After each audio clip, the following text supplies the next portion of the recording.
Welcome friends, আজকের ভিডিওটির topic হলো আজ আমরা স্ট্যানের টেনার শার্পির আন্ডারভিউ দেখব, মানে ভেতরে কি কি পার্টস আছে সেগুলো আপনাদের দেখাবো।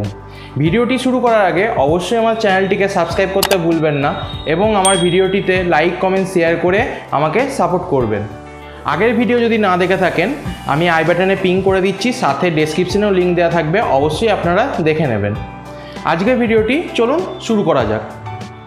চলুন এবার আমরা এটাকে একটু ডিসঅ্যাসেম্বল করে নিই, দিয়ে আপনাদের দেখাই ভেতরে কি কি পার্টস দেয়া আছে।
এখানে যে প্লাস্টিকগুলো আপনার ইউজ করা হয়েছে সেগুলো হচ্ছে হাই টেম্পারেচার প্রুফ প্লাস্টিক, মানে হচ্ছে আপনার এই ল্যাম্পের থেকে, শার্পি ল্যাম্পের থেকে অনেক হিট জেনারেট হয়, সেই হিট যাতে আপনার প্লাস্টিকগুলোকে না গলায়, তো সেই জন্যে আপনার high temperature proof plastic use করা হয়েছে। আর এখানে যে আপনার স্টিলের আপনার মেটালের ইউজ করা হয়েছে যে পাতিগুলো, সেগুলো আপনার গ্রেড মানে গেজটা বেশ মোটা গেজটা, প্লাস হচ্ছে আপনার এটা ওয়েটও আছে অনেকটা।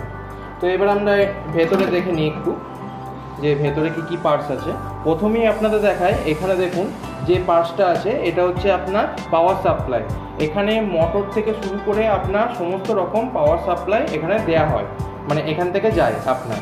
আর এই দেখুন এখানে একটা ফ্যান ইউজ করা হয়েছে, যেটা আপনার এর যে ট্রান্সফর্মার আছে সেটাকে কুল রাখার জন্য। এবার আমরা দেখে নিই এদিকটা সাইডটা। এদিকে সাইডে দেখুন এটা পুরো আপনার কন্ট্রোলার বোর্ড। আমরা যে সিগন্যালগুলো দিই এদিকে ডিএমএক্স থেকে বা যে কোনো অটো বা ম্যানুয়ালে আমরা যেটাই আপনার সিগন্যাল দিই এখান থেকে আপনার সিগন্যালগুলো পাঠায়। এটা হচ্ছে পুরো কন্ট্রোলার বোর্ড। এবার আমরা এই দিকটা একটু দেখে নিই।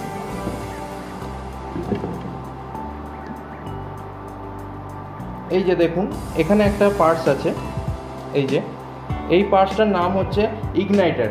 এটা হচ্ছে আপনার ল্যাম্পের জন্য, ল্যাম্পের যে আপনার স্টার্ট করার জন্য ইগনাইটার দরকার হয়, তো সেইটা আপনার ইগনাইটার এটা। তো এখানেও দেখুন একটা ফ্যান ইউজ করা হয়েছে, যেটা আপনার কুল করার জন্য এর ট্রান্সফর্মারটাকে। এবার আমরা দেখি ওপরের দিকটা সেকশনটা একটু দেখে নিই।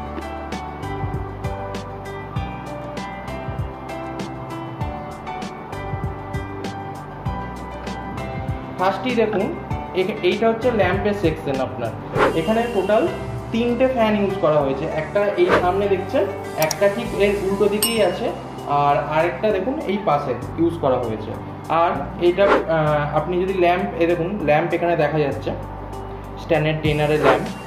তো এই ল্যাম্পটা যদি চেঞ্জ করতে চান তাহলে সেই ক্ষেত্রে আপনাকে এই দিকের প্লাস্টিকটাও খুলতে হবে, যেমন ওপরটা খুলেছি সেরকম নিচেরটাও খুলে আপনাকে এখান থেকে ল্যাম্পটাকে চেঞ্জ করতে হবে। এবার আমরা এর ওপরের সেকশানে যাই। এখানে দেখুন দুটো হুইল দেখা যাচ্ছে, দেখুন একটু ভালো করে দেখলে, এই দেখুন একটা সাদা পাড়া আর এখানে একটা কালো পাড়া আছে এই ভেতরে। তো এই হুইলটা মেনলি হচ্ছে আপনার একটা গোবর হুইল আছে, আর একটা এখানে এই সাদা যে হুইলটা আছে এটা আপনার কালার প্যানেলের হুইল। এবার দেখুন এখানে নানা রকম মোটর ইউজ করা হয়েছে, যেগুলো হচ্ছে আপনার এই হুইলগুলোকে ঘোরাতে রোটেট করার জন্য কাজে লাগে। এবার দেখে নিই আমরা ওপর সেকশনে ওপর সেকশনে দেখুন এখানে আরও 3টে আপনার গ্লাস আছে,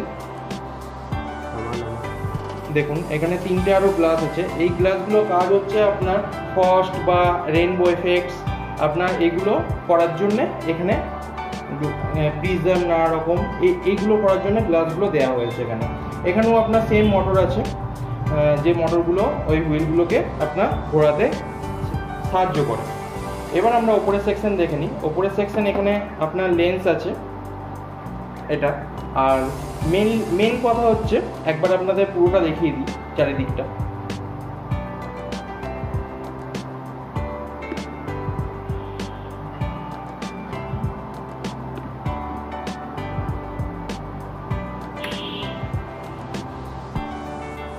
এবার হচ্ছে আপনাদের মেন যেটা ব্যাপার হচ্ছে সেটা হচ্ছে আমরা এটাকে যখন ধরুন অনেক ধুলো বা ডাস্ট জমে যাবে ভেতরে, তখন সেটাকে যখন ক্লিন করব তখন আমরা কোনো রকম কাপড় বা কিছু ইউজ করব না। তার কারণ হচ্ছে এগুলো সবই আপনার গ্লাস, তো সেই জায়গায় ডাস্টের আপনার গুঁড়ো কাপড় দিয়ে যদি আমরা সেটাকে রাব করি বা পরিষ্কার করতে যাই, সেই জায়গায় স্ক্র্যাচ পড়ার একটা ভয় থেকে যায়।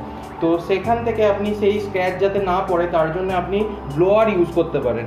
তো ব্লোয়ার দিয়ে আপনি পুরোটাকে ক্লিন করে নেবেন, ক্লিন করে নিয়ে তারপরে আপনি ইউজ করবেন। আর এটা মোটামুটি আপনার ধরুন 10-12টা প্রোগ্রাম করার পর আপনার ক্লিন করা দরকার। যদি ক্লিনটা করেন তাহলে একদম নতুনের মতো আপনি যে এফেক্টটা পেতেন নতুন কিনলে সেরকমই এফেক্ট আপনার এখানে দেখা যাবে। তো বন্ধুরা, আজকের ভিডিওটি এই অবধি ছিল। পরবর্তীতে আপনাদের নতুন টপিক নিয়ে আরও নতুন ভিডিও আপনাদের জন্য নিয়ে আসবো। তার আগে আপনাদের বলবো আমার চ্যানেলটিকে অবশ্যই সাবস্ক্রাইব করে দেবেন, এবং আমার ভিডিও যদি ভালো লেগে থাকে অবশ্যই লাইক কমেন্ট শেয়ার করবেন। আর আপনাদের যদি কোনো রকম কোশ্চেন থাকে তাহলে অবশ্যই কমেন্ট বক্সে লিখে জানাবেন, আমি অবশ্যই ট্রাই করব রিপ্লাই দেওয়ার।